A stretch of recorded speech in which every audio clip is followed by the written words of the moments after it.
国际间其实如果说真的要开始来聊一聊目前国际局势，每一个人讲的都是这个话题，也就是以巴之间的问题。好，原因是因为现在看起来地面部队已经要进去了，以色列呢现在部署了400辆的战车、1000多辆的装甲运兵车，开始朝着这个边境要进入地面入侵。好，可问题是，很多包括联合国，包括很多人道救援组织、无国界医师等等，大家都在讲，里面有好多是平民啊。这些平民如果没有办法完全撤出的话，就怕伤及无辜。而且以色列这个时候，如果真的是要跟他们打地面战的时候，真的有胜算吗？胜算率有多高呢？因为后来也才知道，透过这张图呢，就看到了，基本上在加萨走廊这边，他们自己已经挖了地道了。2008年、2014年，以色列的军人呢，他们就曾经吃过地道战的亏，因为他们这个地道里面，看清楚啊，这个是一个一个的火箭弹呢，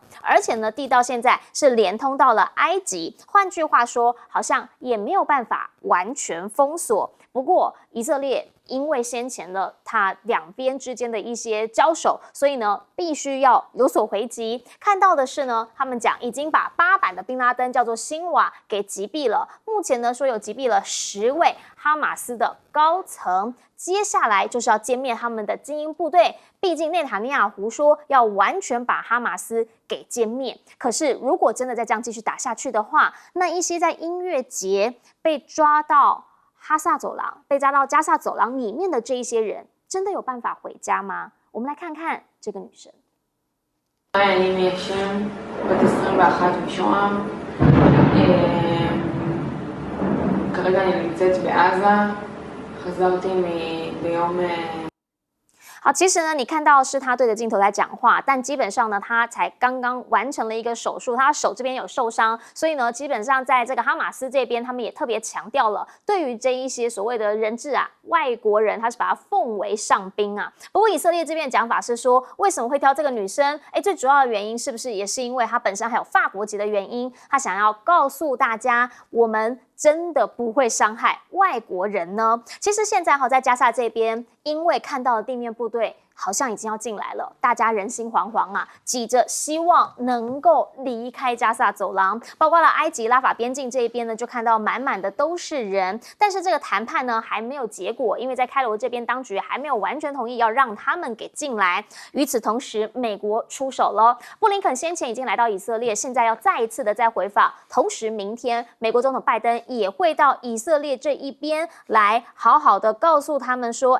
我现在愿意跟你们有更多的站在一起。可是以色列、埃及、美国目前是都有同意停火，说要重新开放拉法的关口，让这些援助还有撤离都能够进行。只是是不是真的有达成协议？现在内塔尼亚胡这边有怀疑了，否认达成协议了，到底是怎么样的一个状况？协商内容最后能不能救到平民呢？因为以色列的北部这边呢，现在被说是不是有另一个战场在黎巴嫩的南边，以色列的北边这边呢，说是真主党这里持续的在跟以色列有发生彼此之间的攻防。第2战场有可能会正式开打吗？以色列的国防部长直接讲了，我们无意在北方开战也不希望局势升温你要打的话，我们会让你付出沉重的代价。伊朗总统呢，他则是直接讲了，希望用政治方案来解决，不要再扩大到其他的战线。同时呢，伊朗的外长也说，如果战争扩大，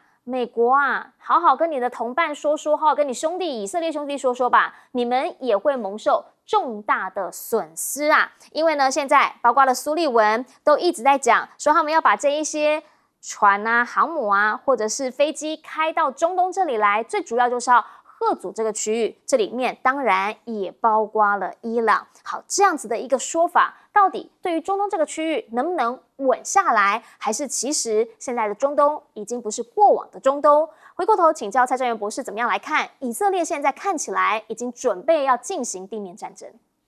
以色列是一定会进行地面战争，这是一个不平均、不平衡的战争，因为以色列军力比起哈马斯来讲是完全不对等的。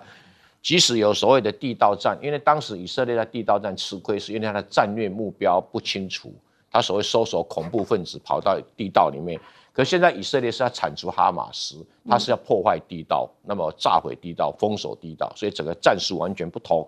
不会有外界担心了，以色列在打这个地道战的时候会吃到亏，他根本没有想要打地道战啊，他只想要把地道里面，比如用空压弹啊，把空气、氧气给抽光啊，对，倒进去这个有毒的工业物质啊，封锁地道啊，这个在战争中打地道战很常见的哈。而且是加萨走廊的地道，虽然说长达500公里，但是大部分都集中在加萨城市的周围哈。那这个对于这个以色列来讲，它补给不是问题，不像说当时美军打越南的地道战哦，长达数千公里哦，那个根本就是没办法处理，完全状况是不一样的哈。那现在问题就在于说，他的目标是要铲除哈马斯，可是很多老百姓会因此而受到遭殃。所以以色列打切割战术嘛。先叫北边的群众往南边走，那等到北边打完了，接下来叫南边群众往北边走哈。这个是这种切割战术，在俄罗斯这个俄乌战争中也看过哈。现在表示埃及的态度比较特殊，因为埃及跟哈马斯关系非常恶劣啊，因为哈马斯所谓穆斯林兄弟会，穆斯林兄弟有个目标，就是不希望有君主政权，不希望有军事政权。那刚好埃及刚好推翻穆斯林兄弟会。所以跟哈马斯关系很糟，他就怕哈马斯跑到埃及去，所以拒绝这个开放边境。可是哈马斯现在处于很孤立的状况，因为包括中东很多君主国家也都不喜欢哈马斯啊，只有伊朗喜欢，那伊朗使用一个教主底下的共和制，所以他会接受他哦。所以，可是在这种状况底下哈。这个简直是没辙，除了用战争来解决以外，哈，当然这个以前以色列有猎杀了很多的哈马斯的高层，同样的哈马斯也在全世界进行了很多的爆炸、刺杀以色列的行动，两方面就是以暴易暴，哈，打个不停。我们不晓得该怎么处理，就看美国怎么去拉住以色列的手啦，或者中国有办法去劝那个哈马斯啊，哈。看两方面哈，就看怎么去处理。这唯一的办法就可能是伊朗把哈马斯的高层接走，哦，然后把加萨走廊交给法塔，就是巴勒斯坦另外一个组织来接管，要不然这个问题可能短期内无法解决哈。那这个其他的什么伊朗说要开辟第2战线呐，那个黎巴嫩开第2，那是讲讲而已啦，没那个实力的哈。因为打一场战争哦，吹牛可以真的打起来。他们也不是以色列的对手。是，来请教一下赖老师怎么看？我个人看法跟蔡委员有点不一样。我觉得这一次的战争，哈马斯是有备而来的。前面的目标是政治战嘛，对，那政治战事实上已经达到他的目的了。他已经成功的唤醒了这个绝大部分的媒体的关注，是不能够再忽视巴勒斯坦人的处境。那以色列目前在国际的舆论战、话语战中。它并没有占优势的一个地位，美国相对来讲也处于劣势的一个地位，也就是说，原本美国对于逊尼派的这个沙特阿拉伯在促成跟以色列的关系正常化中有进展，现在全部都中断了。我们也看到这个沙烏地阿拉伯的王储在这一次接见布林肯的时候的态度有很大的一个转变，让他干等了好几个小时，尤其是熬夜然后第2天谈不到1个小时就让他走了。所以也没有达成布林肯所要达成的一个期望。那两国，也就是伊朗跟沙特两国的元首都通话了，调性是比较一致了。在联合国里面，阿联酋原本跟以色列已经建立外交关系的阿联酋，在联合国中投票支持俄罗斯的一个这个停火战所以我们看到。这个整个中东地区的局势在产生变化，那中东地区的国家又比它走在一起了，那给以色列施加的一个压力。目前这个人道的这些救援，24小时在加沙地区这个地方，他们的水、电、燃料几乎都耗光了。那一般估计就是24小时，所以会进入人道主义中最严峻的一个情况，马上要来临。那这个当然会给埃及升高了很大的压力，因为这些救援物资都堆在埃及的边界，但是以色列不开放让他进去，所以也进不去。但是埃及也拒绝巴勒斯坦人出来。对。然后我们也看到，在整个中东地区的国家，包括沙特、包括约旦，他们的国家元首都说，这个在加沙地区的巴勒斯坦人有权利住在自己的家园，对，没有必要离开你的家园。这样的一个调性跟哈马斯的主张又已经趋向于一致。也就是说，你不需要离开加沙地区，加沙地区不是以色列人的。所以以色列跟美国就讲到说，他们不会占领加沙地区。可是问题就是，你的地面部队要进入了，你怎么可能不占领？你不占领，你如何能够去清除哈马斯？他意思不是不永久，对，不永久占领了，可是你不管一定军事力量会把哈马斯打得稀稀哗啦的。你不管有没有永久，没有不一样，你不管有没有意义的，你不管有没有永久占领，你就一定要占领。1个月的占领，3个月的占领，6个月的占领，还是要占领。所以你一定要占领以后，占领还不见得能够清除。美国当初占领阿富汗20年呢，塔利班清除不了所以同样的一个道理，以色列如果说今天进入了加沙地区，占领加沙地区，能不能清除哈马斯？我们一个大问号。哈马斯有制服他可以在作战的时候穿有标志的东西，他可以在不作战的时候换下没有标志的东西。所以要区别哪一个是哈马斯，哪一个不是哈马斯，很困难。更何况整个地下的这些工程图，以色列目前没有掌握，不知道它的出口在哪里。我们在金门构工过，我们知道地下隧道的构工的方式跟构工的原理，所以我个人是觉得这个战争没有那么容易，所以以色列自己也估很有可能会好几个月，甚至长达1年都说不一定。来请教一下老师。我要强调几个重点大家这个问题这个第一点，巴勒斯坦人跟哈马斯是无法区分的。为什么呢？75年的流亡岁月，大家不要忘了，原来有个巴解组织他的领袖叫阿拉法特对不对？现在变成了就是这个法塔赫他基本上他现在有总统叫阿巴斯人家比我们强人家在联合国是有地位的，我们这边搞什么东西跟人家不能比这是第一点，请大家先了解，就是说以色列来讲要清理哈马斯，就要清理巴勒斯坦人，所以才会提出这么惨无人道的做法。第二点加沙多大你知道吗？加沙长这个20公里，宽7公里唯一能够加沙比得起，大家到101的顶楼去看一看，看到台北就看到加沙走廊，一模一样。这样子的情况下，我告诉大家，不可能发生坦克大决战的。这种炸弹炸完后，你有没有喜欢看战争历史中斯大林格勒保卫战德军就是垮在坦克车开不进去整个地方是一片瓦砾所以说以色列话为什么要征召30万军队，就要进去清除哈马斯的人然后第三个的话呢，现在目前为止这个中东的战事很可怜，为什么？因为原来打了5次的中东战争，大家看历史原来5次中东战争那一些国家，什么埃及啦、黎巴嫩约旦什么伊拉克什么，没有一个人敢发声的以色列真的太强了。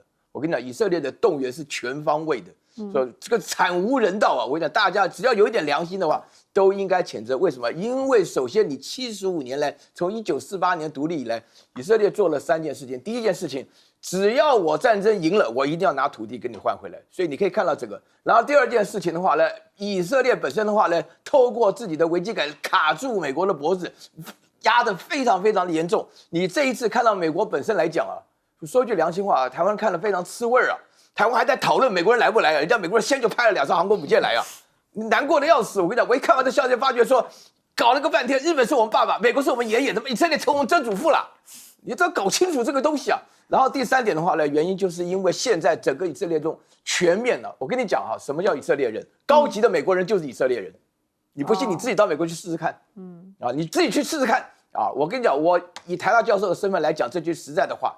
在这种情况下，美国人对待以色列的态度比情同父子还要亲美国人话呢，拜登在回答这个问题的时候，你知道那个拿坦雅胡 Benjamin 拿坦雅胡跟那个 Joe Biden 讲电话的时候，他叫拜登叫什么 Joe We are in trouble, we are in a war 然后那个拜登讲 Bobby， 他叫小名你要了解人家之间的关系你现在在台湾想的插一脚了，什么支持这个支持那的。根本一点立场都没有。在这种情况下，我跟你讲，我讲到一件事情我看到那个哈马斯他们在射飞弹的时候都在穿拖鞋你看以色列军装多帅我认为军装最帅的就是纳粹军装，第2个帅的就是以色列军装大概就这种情况。啊，老师呢，其实对于整个中东哦，整个在这个回教啊，或者是呢，在我们看到美国里面内部的形势是了解得很透彻的，因为必须要来看现在欧美媒体方面发生了什么事情。来看到这个画面，这个呢是卡达这边的一位记者，他在做现场连线，结果以色列的安全官听到一半，突然冲上去破口大骂，来听听他说什么。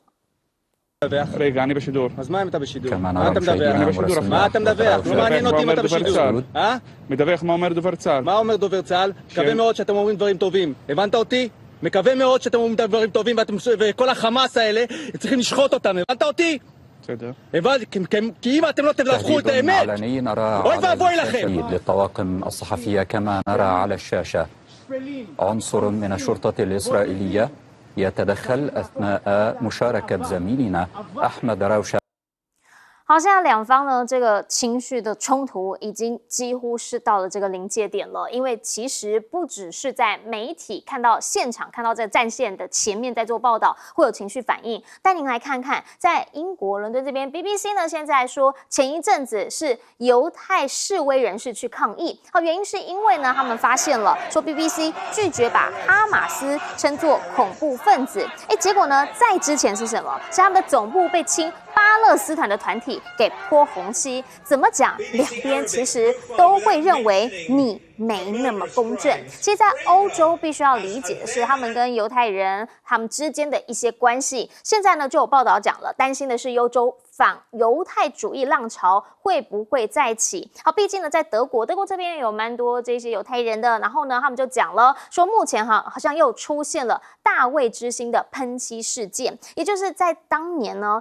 当时德国的犹太人，他们呢是在家的门口或者是店的门口会被漆上像这样子的一个标志啊，就被说呢这个叫大卫之星，然后呢就很多人就会绕过他们，不去他们的店里面买东西，那这就是一种歧视，还有一种侮辱。现在说这样的一个事件越来越多，而另一个呢在境内非常多就回教或者是呢相关这一些教徒的，则是在法国。好，法国呢现在则说呢，到目前为止，事件发生之后，他们已经发生了189起的反犹太主义言行事件，甚至这把火还烧进了美国校园，挺以色列的、挺巴勒斯坦的，两边火爆交锋。大家其实看到的就是这种冲突的情绪、冲突的场面。在的在世界各地正发生当中，这件事情什么时候才能够把它真正的按下来，才能够回归平静、回归和平呢？来看看美国的做法。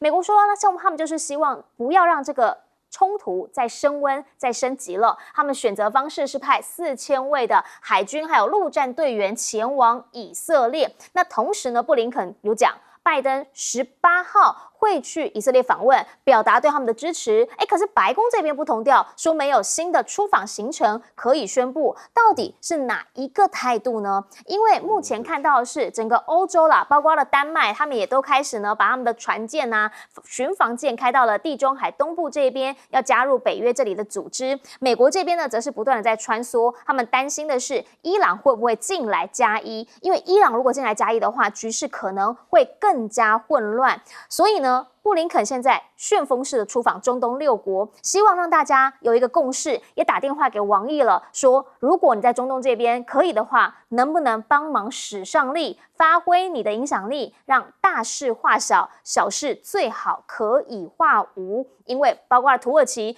看到美国军舰过来，大家都会想说，所以你是来给以色列当靠山的吗？那你这样是不是就会跟我们直接对上了呢？目前呢，我们讲到拜登应该会出访。那如果真的出访的话呢，已经传说了2000位的美军随时会准备支援。但是大家在讨论美国是不是真的这么挺以色列，同时约旦的外长希望大家想一想，如果当时你们挺乌克兰的时候，你们说乌克兰被封锁，那是不应该的。那为什么封锁加萨就不是战争罪呢？这两件事情有什么不一样？乌克兰人就比巴勒斯坦人来的高级吗？为什么巴勒斯坦人不能够得到平等的对待呢？美军呢现在一再的告诉以色列，他们会帮忙帮忙什么稳定区域安全。除了刚刚看到了2艘航母会开过去之外，现在也加强的区域部署了 A-10 的攻击机队，已经来到了中东基地这边。同时，约旦也说了，他们的军事基地呢，基本上是可以提供开放，让美国这边来进行使用的。到底这场战争，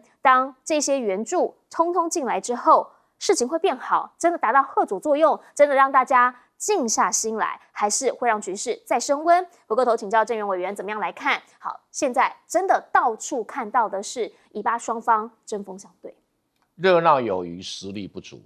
国际上记不记得俄乌战争的时候，国际上很多挞伐俄罗斯，现在还在吗？你看到吗？我没看到过，不见了。国际政治上，只要走到战争，只有输赢，只有实力，只有死活，没有别的哦。如果你认不清楚这个特色的本质哈，今天国际上很多喧喧嚷嚷说支持巴勒斯坦啊等等，我就问一句话：有哪个国家对以色列进行制裁？没有啊，都讲空口说白话而已啊。以色列不制裁你就好了。我当然不知道以色列会不会制裁了哈。哦，不管哪个国家，随便你点名，没有个国家说制裁以色列，那什么国际上升啊、示威游行啊，都不影响战争的本质啊。战争只有武器对武器的时候才能论输赢啊。如果你不了解这个战争的本质哈，这个说这个谁输谁赢的意义不大哈。第二个，这个以色列那个安全观当然代表他们的立场很强势嘛哈。以色列有以色列立场，巴勒斯坦呢，可是问题是凝聚在战场上谁的实力强，谁的实力弱。就是一个现实，好，这个现实。像民进党政府整天讲说啊，我国际友人有多少，今天有多少参众议员，台海发生战争就是靠你自己啦，你有多少实力，没有的话就 shut up， 闭嘴。一样的道理，这个哈马斯当然这个想要这个破坏以色列跟那个这个沙特阿拉伯的建交，沙特也只是把它往后延，他也没有说从此不断交啊。那沙特有没有说我要派兵去帮哈马斯？没有。那伊朗说我要派兵干嘛？开辟第2战争，到现在还在空口说白话。他离他那么远，他能干嘛了？所以我是觉得所谓的外溢啊，这个反而会变成美国借机要修理伊朗的理由嘛。美国其实就是算准这一点，说你出手刚好修理你，我找不到理由修理你伊朗啊，这个就有点麻烦哦。那再不要讲说美国修理伊朗啊，伊朗的空军都不如以色列的空军啊，怎么打？这是一个很复杂的问题啊。那哈马斯的这个军事突击，平常心讲，在第一波突击里面，在军事上非常的成功哦，这一点在从纯军事观点来讲毫无疑虑。对，可是后继无力啊，因为它的补给，它各方面都会出现问题，而以色列的补给是源源不断，没有问题的啊。那大家是把那个哈马斯神化，我跟你讲，哈马斯经不起打的啦，因为第一个没有补给，那地下的根本运作不动哈，它不像以前北越哈。这个北越之所以能够有地道战，是因为北越的工厂生产可以源源不断，哈马斯没有啊，没办法。所以这一场战争在政治策略上，哈马斯算盘打错了啊，打错了哈。他哈马斯领导人可能没好好去练毛泽东的持久战啊，练那些游击战的战术啊，所以陷入这个窘境，也把巴勒斯坦人民带入困难。那以色列他从第4次这个以阿战争以来，本来在打战争就非常的凶残。可是没有任何一个国家能够拉得住他的手，挡住他的手。不要说后面有一个美国，因为在第1次大战、第2次大战，很多犹太人都在各国的军队里面服务，他们培养了一批接一批的非常能干的军官，这不是阿拉伯国家能够训练得出来的哈。所以这一点我们只能说，如果一个政治领导人要怎么带领国家哈马斯就是一个很好的参考。好，我们先进一下广告，广告回来，我们继续请专家来帮我们看看现在的以巴战争后续发展。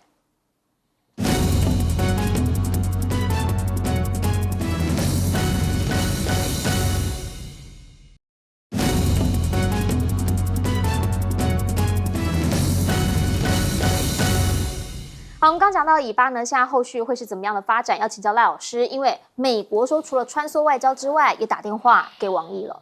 对，因为事实上原来是埃及，他是负责在调停以色列跟巴勒斯坦之间的矛盾，或者是跟这个哈马斯之间的矛盾，因为哈马斯的加沙临接的就是埃及，所以埃及过去是有影响力的。我们看到在今年的4月5号，在耶路撒冷的清真寺阿克萨清真寺爆发了亵渎这个清真寺教堂的事件，因为以色列的警察冲进去，而当初以色列跟他们有签，就是说非穆斯林是不能进入这一座清真寺的。那当时以色列警察进去了以后，就爆发了冲突。爆发冲突，我们看到那个时候的布林肯就急急忙忙的赶到中东地区，第一站就是到埃及，那么就是敦请埃及出来斡旋彼此之间的矛盾。其实那个时候的火种已经开始在引起来了啊。我们看到他们这一次的军事行动，这叫做阿克萨洪水，其实指的就是那个事件引爆出来的。那以目前来说的话，埃及已经无能为力了，因为事情太大了。那也就是说，目前来说，只有美国跟中国大陆联手才有办法来控制这个场面。可是问题就在于美国跟大陆的立场不一致。在这一次的联合国，尤其是在昨天联合国安理会投票的时候，美国带的英国、法国、日本投下反对票，不同意俄罗斯的止战，就是说双方停战进行人道援助的这个方案。那有5个国家支持，4个国家反对，6个国家投弃权票，所以没有达成共识。那我们就可以看到，中国大陆跟美国的看法立场是没有一致，因为大陆的主张是2国方案嘛，那这个部分里面以色列是不同意的，所以我们看到这样的一个斡旋中，彼此之间还在磋商啊。那这个后续，可是问题是现在在欧洲已经开始爆发出这一些族群之间的矛盾了，而且开始烧起来了。美国先在校园内有烧起来，可是我在欧洲待的比较久一点了。其实我们最担心的是欧洲的国家，目前比利时的爆发出这个穆斯林去把2位瑞典人杀了，这个其实是第一个事件。那另外比较严重的事件很有可能会在英国烧起来。英国现在的警方也很紧张，因为穆斯林社区跟犹太社区之间的矛盾，那就考验到他们的媒体的态度，也考验到他们政府的一个态度。同样的道理也会烧到法国来。法国的内政部部长做错了一件事，他制止说不准禁止这个巴黎街头有人起来抗争，但是你越做这个动作，只会激起越多的巴黎人走上街头。所以我们看到第2天就爆发出更大规模的抗争，这个就是在欧洲的部分里面爆发恐怖主义的攻击的可能性已经越来越大了。就是焖锅的话，它反而呢有一天会直接爆掉。那到底要怎么样才能够让这一些气能够顺出去？有机会吗？广告回来，我们要请这老师来帮我们做总结。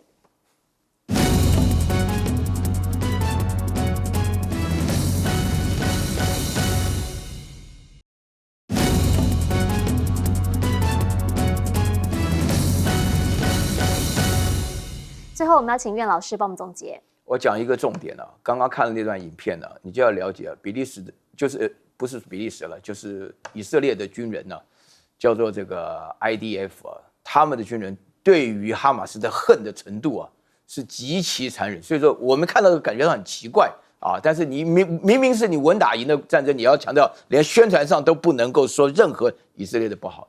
同样的情况就是以色列人这一点是非常厉害的，他们天生就懂得这个人我们所面对的世界是我们说出来的。以色列人非常会说所以我们哲学家基本上都犹太人的。以色列人非常会说，说到什么程度呢？就说我们一般来讲的话我们通常都觉得说哈佛大学，这里有哈佛校友哈佛大学的话，学生最有勇气，在台湾搞太阳花，在这个美国搞月亮花。好，你搞看。台湾太阳花水平没有哈佛那么高，好不好？不是，你听我讲了，他们都一样了，他们都孬种了。我告诉你就是基本上基本上的话呢，台湾太阳花也当民进党的秘书。你不要吵我了，我都剩下没有多少时间。他剩2分半，你快点让他讲完，快点。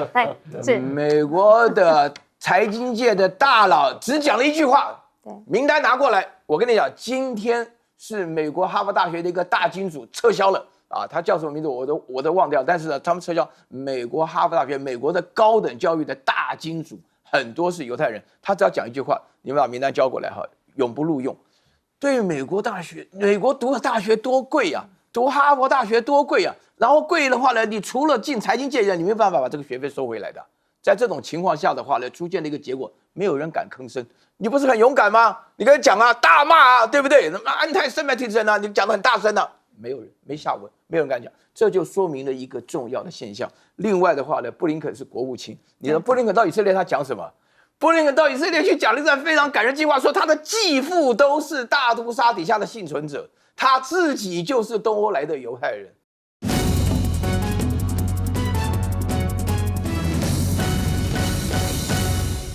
大家午安，我是陈燕莹，欢迎来到新闻大白话。接下来这1小时，我们来聊聊国内外的大小事。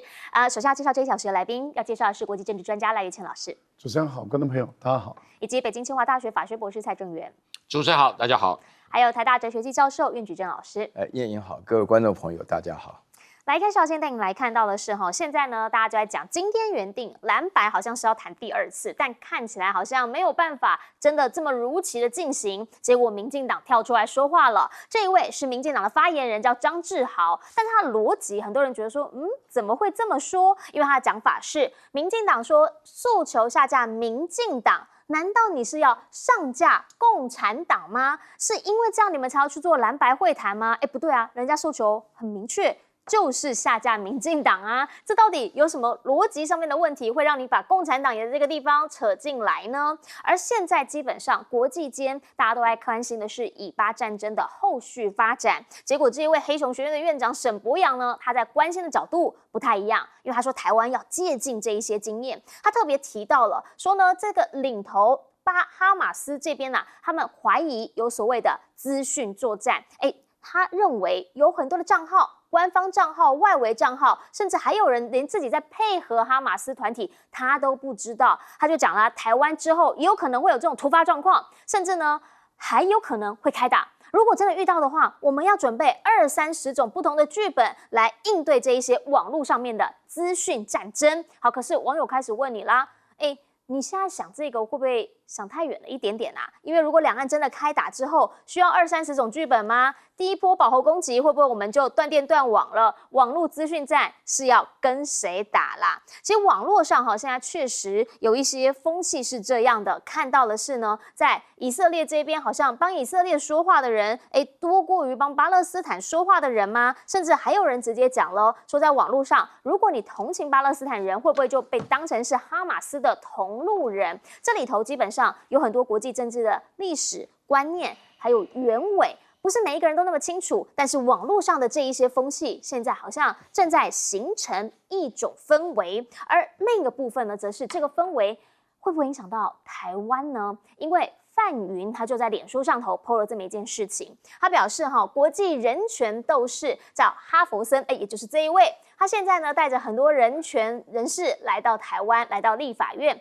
他的脸书这样写的，他说自己呢是转述哈佛森的来台经验，强调那个时候马英九总统呢是时任总统，在演讲之前说还特地叮咛哈佛森尽量不要批评中国政府，然后呢他回去之后听完之后就说我一定要多讲一点点，结果呢讲完之后，在讲的过程当中，竟然马英九就把人给带走了，甚至呢他讲完要回到他的饭店。本来要派给他的司机说有另外任务也开走了，回到饭店之后呢，还说自己的行李完全被清出房间，你已经被退房了。他就直接讲说马英九呢，这个是所谓的民间这个民主之耻之类的话都说出口了。但问题是我们发现范云他好像有修正哦，因为他这边直指是马英九，但后来他把它改成了马政府官员。那马英九办公室这边基金会这里呢，则直接讲。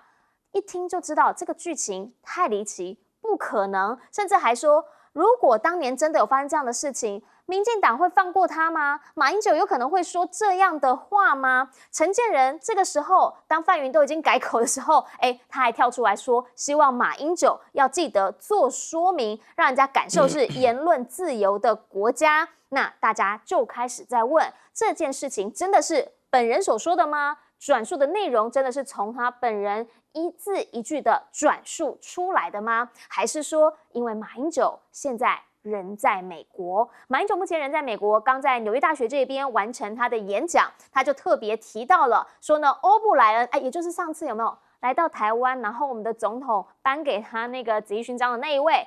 美国的前国安顾问，那个时候还来到台湾跟我们讲说，一人应该发给一支 AK-47步枪啊。马英九就直接在美国说讲这样的话，真的很不应该，不考量台湾的情势，甚至把台湾武器化的思维，我们绝对不欢迎。同时，他也强调，现在呢，不要意图把台积电当成武器，把台湾当成战场，把台湾变成第2个乌克兰。他反对的是这一些没考虑台湾的美国人士介入台湾选举的美国国会议员，要求美国政府严正表态。好，可是问题是，话虽然讲出来了，但会不会得到回应呢？还是美国现在也因为在忙这尾巴的事情，结果现在无暇顾及更多？因为就发现了华为，先前呢不是说还要再给他们一些颜色瞧瞧吗？啊，甚至呢这个商务部长说他篓子里面还有很多的工具武器，全部要放到了桌上吗？结果现在发现华为不仅活下来，还迎来了120万只 Mate 60的大单，甚至呢，他们的市占率单周市占率已经超过了苹果了。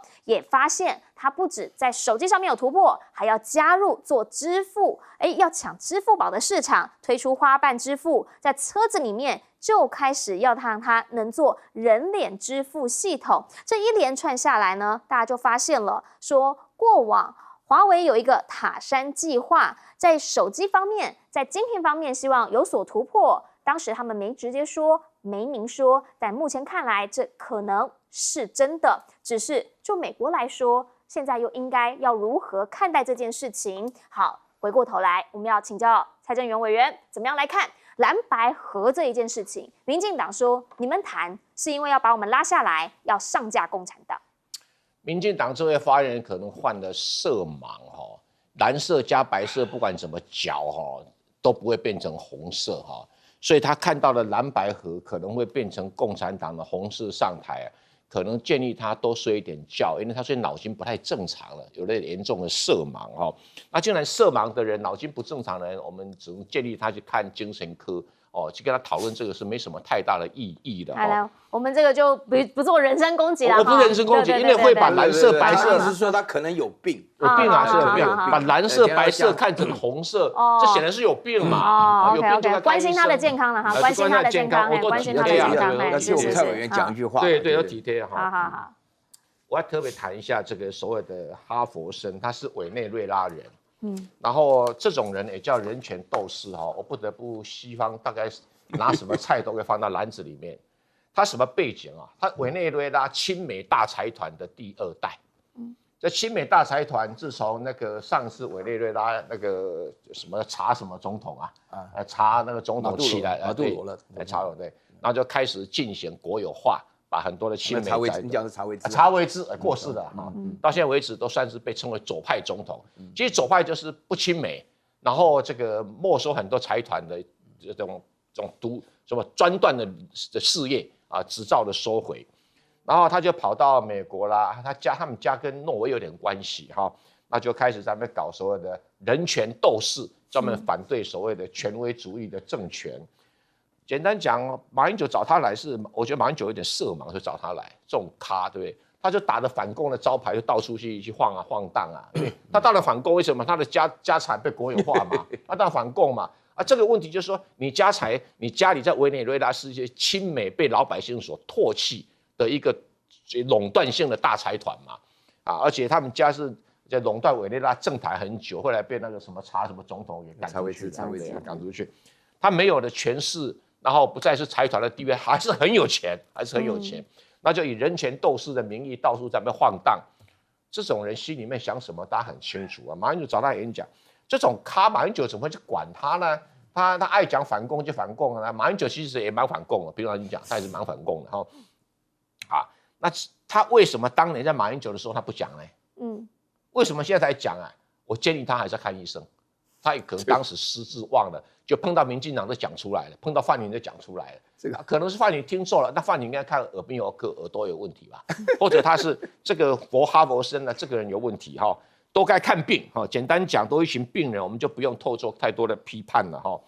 只是陈建仁，你是医生对他也不是医生，他公卫专家，你是不是也应该看点病？怎么随便抓了一个问题？行政院长你不是电视评论员说你这个行政院长的水平竟然跟那一位这个周小姐很接近哦，是有点的怪哈。我建议行政院长哈这样。我马英九去批判欧布莱恩啊，批判当成是对的啦哈。不过好像动作慢了好几拍了哈。他批判那个民进党那个所谓的台湾 National Day 是对的，可是也慢了2年。他前面自己参加了1年多了哈。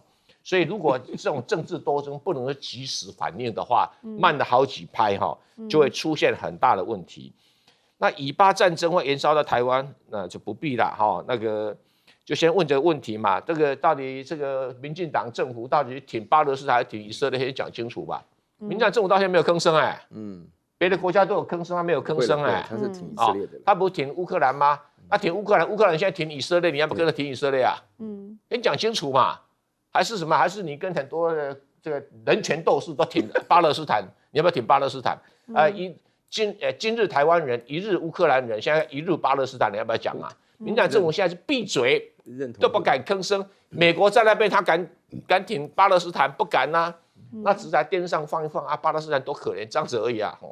所以包括那什么黑熊学院啊。沈博阳还是院长啊，这非法的吧？应该非法的哈，他们自己的一个学院啊，对呀，哈，非法的哈，所以不用重新整那个吧，他们自己的学院，对呀，那这个美国现在还有空是什么管什么华为打压中国？说这中国国运真的很好哎，一下子俄乌战争把俄罗斯推向中国，现在又来个这个以巴哈战争，又把阿拉伯世界推向中国，所以我是觉得美国在玩吧，所以。这个华为就好好努力啦，不用去管美国怎么玩了哈。是，来，金教院老师怎么样来看？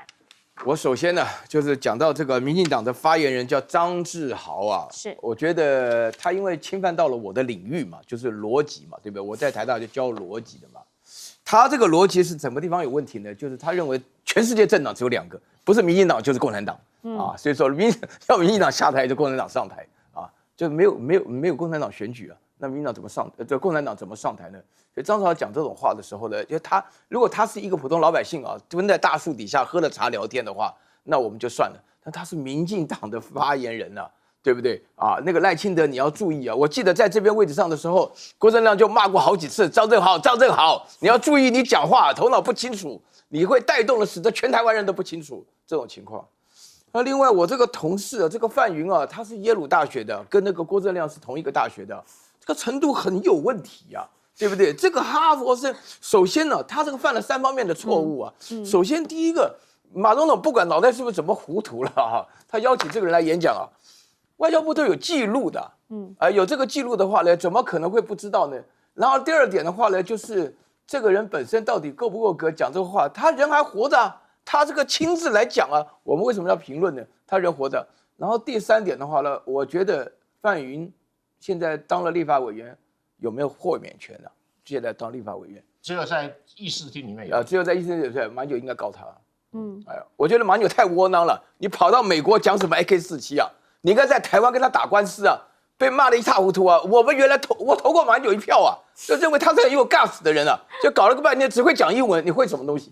对不对？所以你要搞清楚啊，范云讲这种话是造谣生事啊。而且侮辱了我们总统啊！我们如果说是在这种情况下，觉得现在台湾大乱的时候，原来我们希望马英九做点事情啊，对不对？所以说你在这种情况下，你每次讲英文之后爽得要命那个样子，像什么话？人家范云把你讲的一文不值，你应该要注意一下。这个所有的外交场合，尤其总统发言都是有记录的，有案可查的，你自己要不能够让人家有这种感觉。那另外的话呢，我就是要强调一下，就是说是我对于这个华为啊，这个手机啊本身啊各方面来讲，我再强调几个重点哈。手机业务只是华为业务中很小的一部分，是啊。那华为本身的话呢，是要创造无线通讯的生态。另外更重要的是，华为公司里面的企业文化，还有它的管理阶层，还有他们自己的分红制度，各方面来讲的话呢，都已经达到了一个什么样的效果呢？我跟你讲，现在华为的存在啊。对美国的企业是一种最大的威胁，为什么呢？因为华为的企业不上市，任正非本身的股权不到1%的结果，是让人家想到说，哦，资本主义跟社会主义都有不同的企业。但是你现在看，在美国哪个公司里面的话呢，那个 CEO 啊、大老板不是分个7、8成把利息分走，所有的员工都是打工仔。但是华为这边情况很不一样哦，华为情况的话呢，是大家有利益就一起分，有力量就一起出。那所以说呢，我对于华为的什么发展啊，什么塔山计划，什么各式各样的话，我一点都不意外，因为他们整个发展的结构，它不但是一个运作非常好的企业，而且最重要的，它是美式企业，尤其是美资本主义下的企业中的另外一种选项。请大家稍微注意一下，因为现在越来越多的美国人发觉，为什么他这么厉害？因为企业文化跟美国的精神很不一样。是，哎，回过头请老师。张志豪的一个讲话是民进党的一个基本调性，他们的基本调性就是要把非绿的打成为是红的，这样的打成是中国大陆共产党或是共产党的同路人，这是他们的基本调性。也就是说，他们继续在操作这个抹红的这个把戏，但是这个把戏在上一次玩的时候有效，这次玩已经没有效了，老梗就没有效果。我们常讲的老狗就变不出新花样来，效果不大。那但是问题就在于现在的民进党的苦是在于他们没有招数了，完全没有招。这也就是为什么赖清德的票永远就是35%以下，上不去了。那现在的他们担心的就是整个非绿的团结起来，非绿如果团结起来，最终只投给第二名，也就是整个非绿选民中的第1名。全部票都集中给他的话，那这样的话，赖清德、民进党就再也不可能执政了。那我们大家都松了一口气啊！我想大家都皆大欢喜。那如果说能够牺牲小部分的人，就是30%左右的人的难过，唤起60%人的开心，这民进党可以做这个牺牲了。那我们让我们绝大部分的非绿人都开心一下。不过现在民进党又面临第2个难题。就是他到底支不支持巴勒斯坦人独立建国？他到底支持还是反对？他不敢说了。为什么？因为他内心里面他也想要独立，可是他不敢说。他也想要建国，可是他不能讲。那问题就在于巴勒斯坦人他们有权利独立建国，而现在的民进党当局痛苦是痛苦在他也想。可是他又不能支持，因为他怕得罪以色列人，他更怕得罪美国人，这就是为什么他们的难处就卡在那个地方，到现在暧昧，然后连这个勇气都没有，连支持其他的国家独立建国的2国方案的勇气都没有，你就可以知道民进党当局有多么的逊咖，有多么的怂包，有多么的孬种啊！另外一个部分里面就是这位所谓的哈里逊，哈佛逊啊，因为他委内瑞拉人他自己要出来说明，他这次来台湾演讲有没有拿钱？因为是民进党绿营的人邀请他来到台湾，然后来骂马英九。马英九是我们的总统，你民进党当局在立法院拿人民的纳税钱邀请一个外国人来骂我们自己国家的前总统，这很不应该，这位外国人更不应该。那这位外国人当初也不说，然后现在才来说，更不应该，完全没有道德勇气，坏透了。那我们还是在问，你跟 CIA 有没有关系？你有没有拿钱？我觉得都应该讲清楚。是马英九到美国去指责美国政府要把台湾搞成战场，我赞成。到纽约大学告诉纽约大学的学生，美国政府要把台湾变成第2战场，他反对。我赞成他这样做。是马英九他这次到美国，除了在这个纽约大学演讲之外呢，他也分别会去民主党，然后还有这个共和党2边的智库呢，都去跟他们有进行座谈。